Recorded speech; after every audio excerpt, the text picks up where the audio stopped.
Hello everybody, welcome to my English channel. This is your English teacher, Stryker Descombe. I'm delighted to bring this video for you where you're gonna learn about how to ask how someone is in English. Je dis on va apprendre une belle leçon, or very easy lesson, une leçon qui est vraiment facile, qui pral parler de comment pour demander aux amis ou bien un partenaire ou comment ça y est, ça cap fait, ça gagne de nouveau, comment à bagay yo yé, ou va apprendre comment pour dire tout ça yo dans vidéo ça jodia. Yon nan bagay qui très important. Pendant que vous regardez nous là, ou besoin pour banon yon like. Yes, you must to do that. Ou besoin pour faire ça, ou pour banon yon like. Et puis abonnez avec chaîne là pour abonner, partagez avec vos amis, share the video to Instagram, to Facebook, to WhatsApp, share this video, share it, partagez. Stay tuned. Hello, this is your teacher, Stryker Descombe. Free English lesson. Now, are you ready? Like, subscribe, and then share this video. As I said previously, today you are going to learn about how to ask how someone is in English. Comment pour demander au monde comment lié en anglais. Pour demander au monde ça qu'a fait, comment ou yé, comment bagay yo yé, comment activité yo yé, tout ça ou va l'apprendre dans vidéo ça. Ou besoin pour like et puis abonner avec channel là. Yes, fais ça. Like et puis subscribe for more interesting video. Congratulations for you because you subscribe to my channel. And don't forget, you need to share it to everyone also. Besoin pour partager vidéo ça avec tout le monde. Okay, now let's get started. How to ask how someone is in English. You see the first one is do you usually use the first one ou souvent utiliser première façon ça. The first way you often use it when you asking someone this question. Comment oui ou souvent utiliser ça. How are you? How are you? You see that? How are you? But don't say how are you? How are you? Oh, how are you, man? No. When you say that, it's not English. But I don't know what kind of language do you speak. But when you say that, how are you? It's not English. Là où dit how are you, but c'est pas anglais ou parler. Par contre, qui langue vous voulez parler, mais c'est pas anglais. L'on dit how are you. It's not how are you, but it's how are you. How are you? How are you? Okay. But this way is formal. Façon ça li formel. When you use this one, it's formal. Façon ça li formel pour poser une question en anglais pour demander comment il est. How are you? Façon ça li même li formel. This is some way that you can respond when someone asks you this question. Ça c'est quelque façon capable de répondre les moun demande ou comment ou y ou capable dire I'm okay. Oh, I'm okay. I'm okay. I'm great. Oh, I'm great. How are you, Baker? Oh, I'm great. Or you can respond not bad. Not bad. How are you? How are you? Oh, not bad. Not bad. You can say that. Oh, pretty good. I'm pretty good. I am pretty good. Don't say pretty good. Oh, I'm pretty good. No, it's not English when you say that. C'est pas anglais ou parler là où dit ça. But always say I am pretty good. I'm pretty good. Okay? Or you can say I am good. I am good. Oh, muy bien. Ask someone this question, how are you? You often respond, oh, I'm fine. I'm fine. I'm fine. No, I'm fine. I'm fine. Ok? Ça c'est une façon que ou souvent répondre les que moun nan mando comment ou ye? Oh, I'm fine, I'm fine. Parfois moun nan kon pas bien oui, but plus que c'est lui même li tande utiliser plus. Et il dit oh, I'm fine, I'm fine. But you can say I'm okay, I'm great, or not bad. Pas trop plus mal, not bad. Okay? Pretty good, I'm pretty good. I'm good, I'm good. Don't say I'm good. I don't have good, but I have good. Good, I'm good. Okay. After that, we have some other ways to ask how someone is in English. This is some other ways. Now let's read it. Ça c'est quelques autres façons que vous capable demander au monde comment lier en anglais. Ça qu'a fait, ça gagne de nouveau, comme activité, comme famille, ça c'est comme ça. Et vous allez apprendre comment vous dire ça en anglais. Yes, subscribe. Congratulations.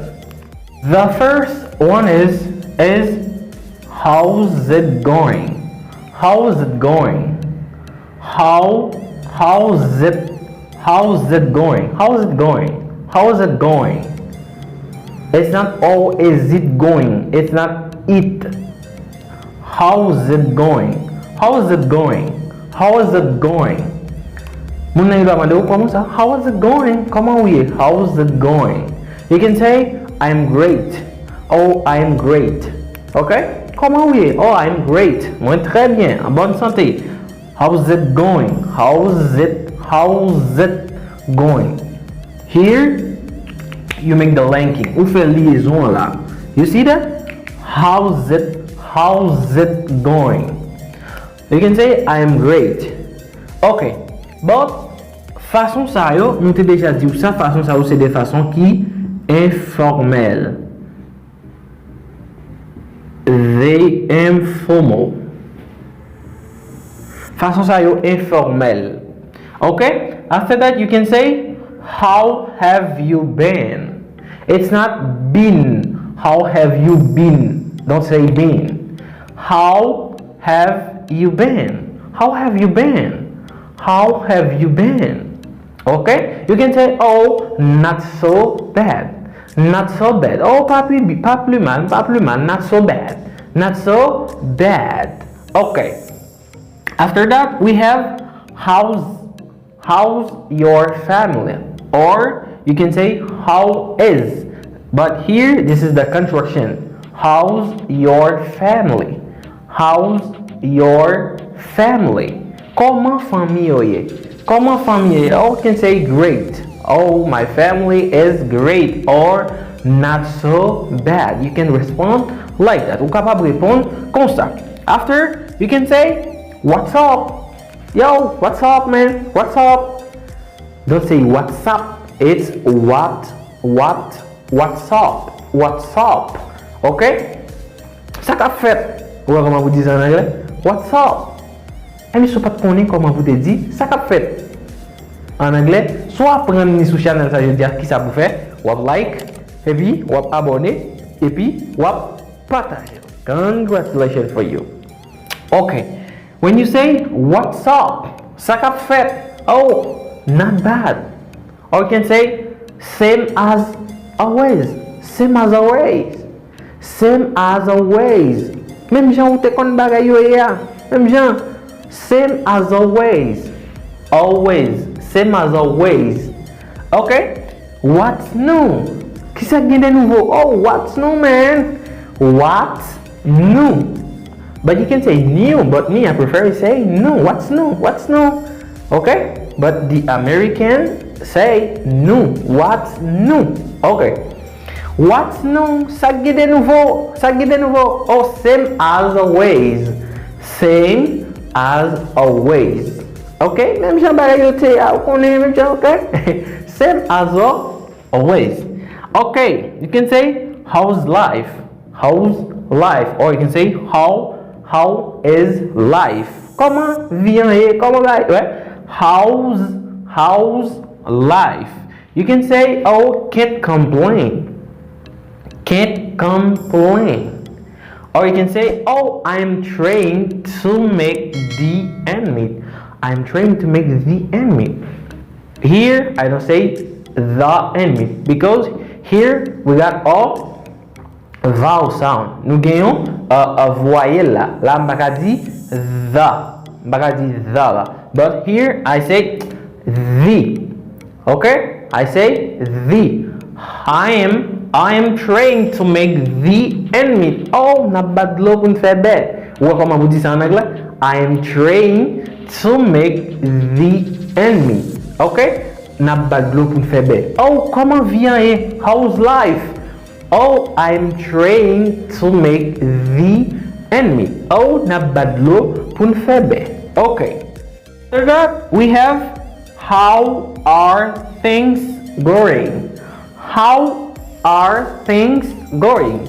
Comment bagay yo brale? Comment bagay yo ye? You see that? How are things going? Comment bagay yo ye? Comment bagay yo brale? Ouais, comment vous dites ça en anglais? How are things going? You can say, oh, I'm hanging in there. I am hanging in there. Oh, naplite.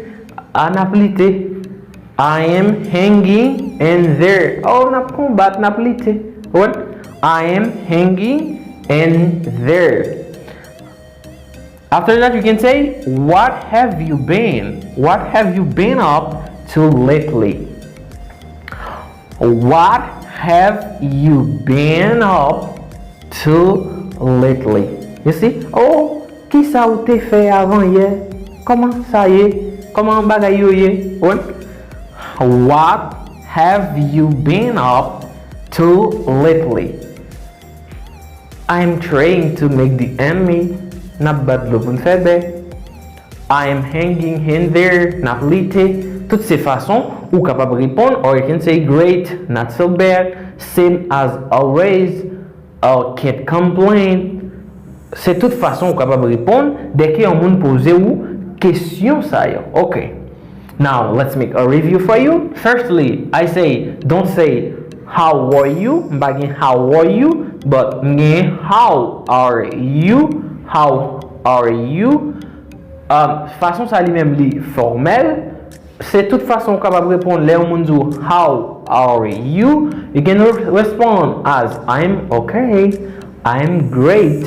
Not bad, pretty good. Don't say good, pretty good. No, I'm bagging good, but I have good. Or you can say I am good. Now here, this is some other ways to ask how someone is in English. Ça c'est l'autre façon que ou capable demander au monde comment lire en anglais, but façon ça yo informel. Okay? How's it going? How's it going? How's it going? Oh, comment vous y? I'm great, not so bad. Ça c'est façon capable répondre. How have you been? How have you been? Oh, great, or not so bad. Okay? How's your family? How's your family? Same as always. Same as always. Okay? After, what's up? What's up? Oh, I'm good, or not so bad. Oh, I'm hanging in there. Oh, not late. Okay? What's new? Qui ça qui gagne de nouveau? How's life? How's life? Comment vient? Oh, I'm trying to make the end meet. I'm trying to make the end meet. Oh, not bad l'eau pour me faire bête. Okay. How are things going? Comment bagay yo brali? Comment bagay yo ye? Or you can say, I'm trying to make the end meet. Oh, not bad l'eau pour me faire bête. Or you can say, oh, great. Or not so bad. And the last one is, what have you been up? What have you been up to lately? Qui ça ou t'es fait avant hier? Comment ça y? Oh, I am hanging in there. Oh, not late. Or you can say great. Ok. C'est tout ça ou saute apprendre dans les leçons aujourd'hui. Ouais? Ou saute apprendre comment vous dire. Ça qu'a fait, ça vient de nouveau. Comment bagay yo ye? Comment famille ye? Comment vie ye? Ouais? Qui ça ou t'es fait avant hier? Ou saute apprendre. En pile belle bagay dans vidéo ça, en pile gros bagay qui vraiment utile ou en anglais, surtout les ou fait débuter en anglais, ça est vraiment bon pour vous, pour capable kembe yo et il y a très utile. Ça ou bien pour faire pour nous dans vidéo ça, bah nous like, support ko like, abonner, support ko abonner, support ko partager, fait ça kounya, vidéo que nous te la dans semaine passée ou pas de regarder, cliquez en bas description vidéo ça, ou après et puis vous capable apprendre plus de bagages. Nous aimons un pile. Goodbye. See you next for another lesson.